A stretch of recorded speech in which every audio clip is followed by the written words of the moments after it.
Quand on m'a proposé de venir à ce cercle, j'ai été très heureuse parce que j'aime bien que la vie me fasse ce clin d'œil, qui me dise « Viens participer à un cercle de sagesse ». Et ça veut dire non pas que je suis sage, mais que j'ai déjà quand même goûté à ce désir d'une perfection qui est déjà là, mais que je ne sais pas toujours écouter, entendre. Car tout est toujours parfait. Mais ça, pour le savoir, j'ai besoin de faire un tour de roue.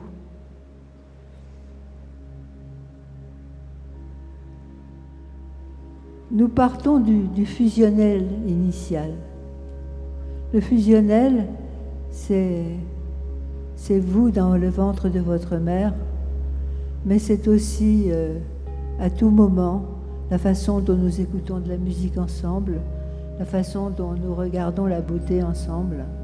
C'est ce que l'amour a de désidentifiant, c'est-à-dire vous n'êtes pas accolé à une identité, vous êtes capable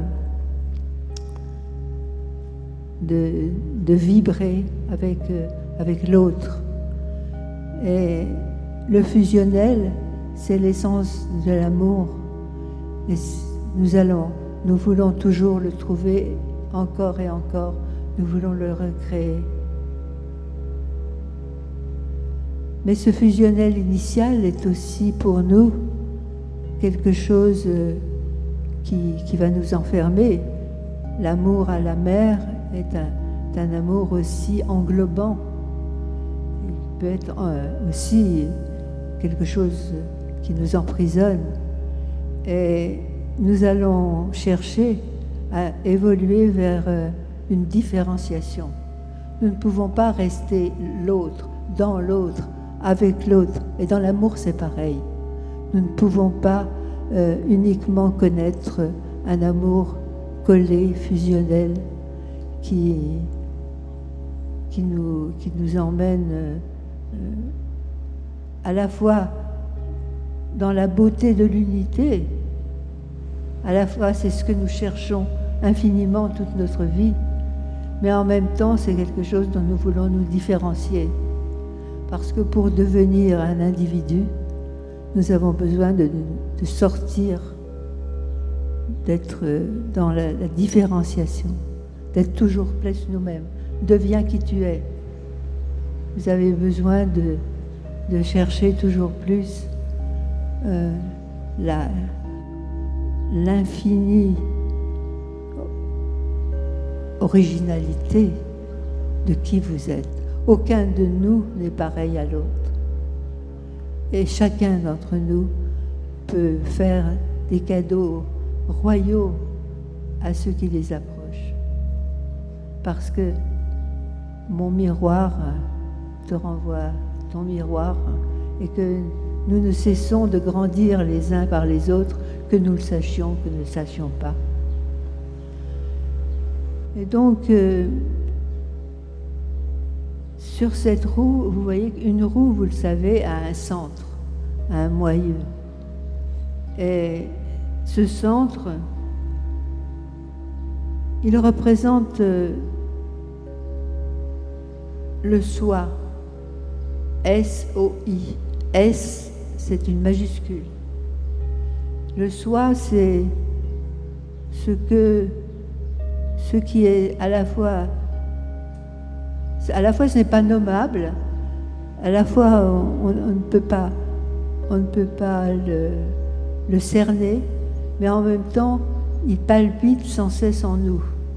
Le soi, c'est l'être, le centre. Quand on dit je me centre, je suis centré, on cherche à aller au cœur de soi. Et donc nous sommes sans cesse attirés vers le centre et puis aussi attirés vers l'extérieur. Et nous faisons des va-et-vient entre tourner autour du cercle et puis venir au centre.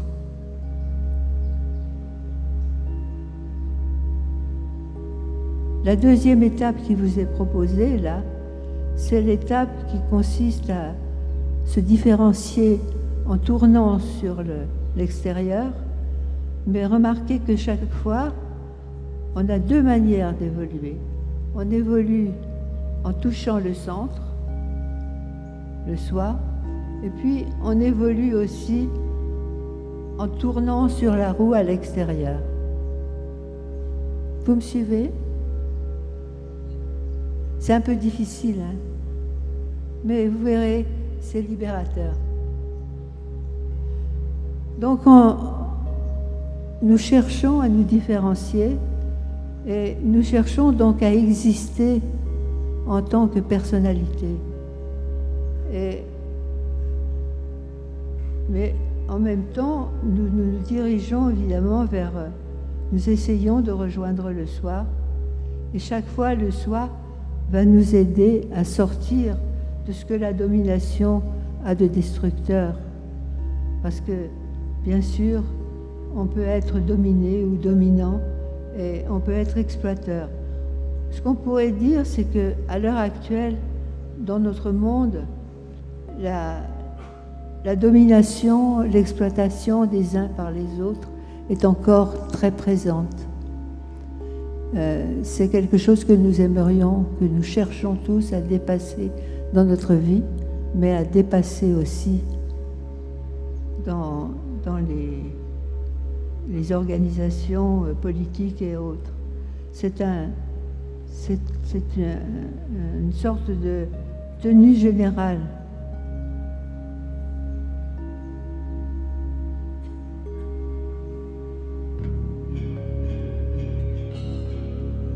Ce qui donne évidemment le conflit.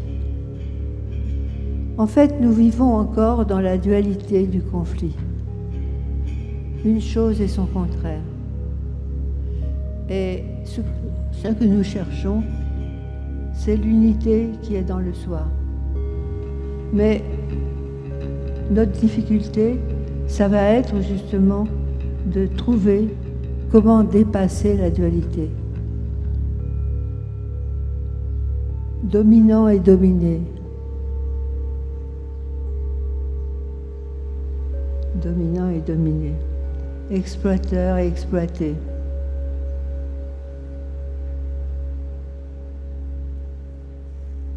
Mais si vous tournez sur la roue, vous arrivez sur la révolte. La révolte, le conflit, la tyrannie, qui peuvent être destructeurs, mais quand on approche du soi, qui deviennent libérateurs. Donc vous avez vu, depuis que nous parlons ensemble, nous sommes partis du fusionnel, du dominant-dominé et du conflit.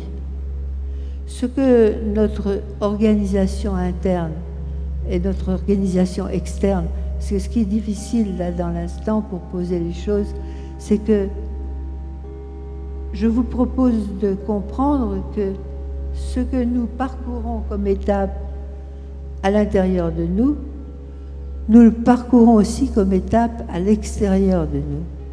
C'est-à-dire que l'histoire elle-même, à l'heure actuelle, fonctionne beaucoup, les sociétés, ça fonctionne sur ces trois premiers. Le fusionnel, le dominant-dominé, la révolte et le conflit. Et si on approche du soi, c'est-à-dire si on approche de l'être, on va avoir la réconciliation dans l'unité, dans le bâtisseur et dans le libérateur. Ça veut dire qu'il y a vraiment une porte pour arriver à sortir de ce que l'existence pouvait avoir de destructeur.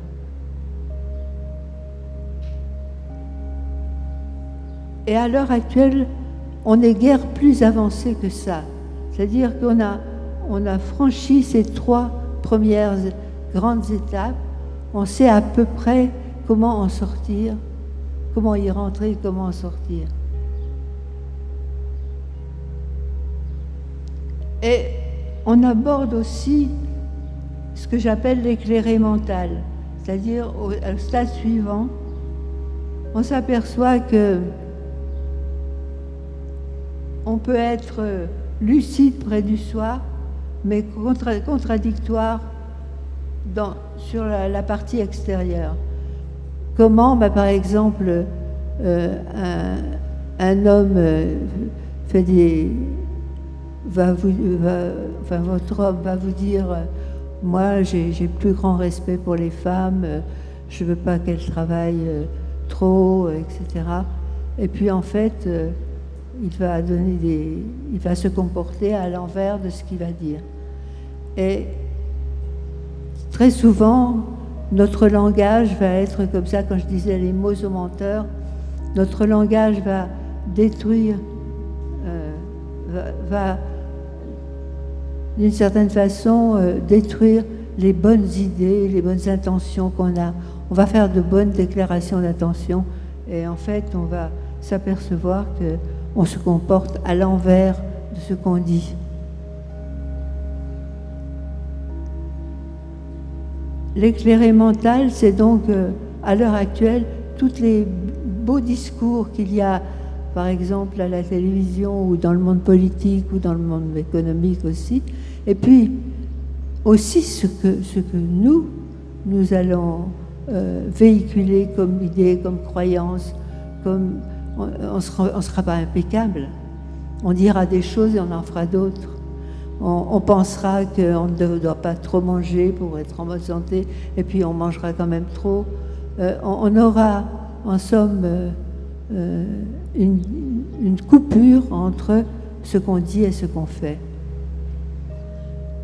Et donc, nous continuons de tourner sur la roue et nous arrivons sur la partie où nous allons avoir une vie spirituelle qui va prendre le relais de ce développement qui, lui, n'est pour le moment qu'un développement archaïque encore. En somme, la moitié de la roue, on pourrait dire que nous la faisons sur un plan économique, politique, et nous la faisons aussi sur un plan intérieur. Et dans cette roue, il y a une grande force, parce que vous pouvez comprendre vos échecs, ou vos limitations, ou vos difficultés. Et c'est quand même aussi très, très fort que nous soyons à la fois capables de tourner sur la roue en extérieur et capables aussi d'y aller en direct.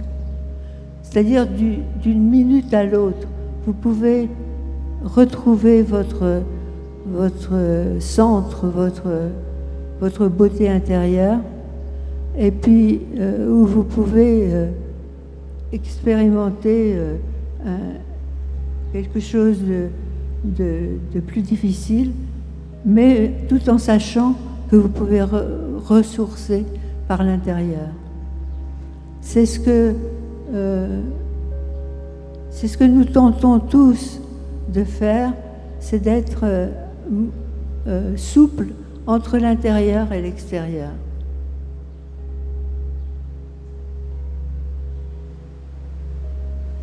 Si vous continuez, vous voyez que il y a une phrase un peu sibylline, mais qui est très intéressante, c'est « le cœur naît de l'ombre ».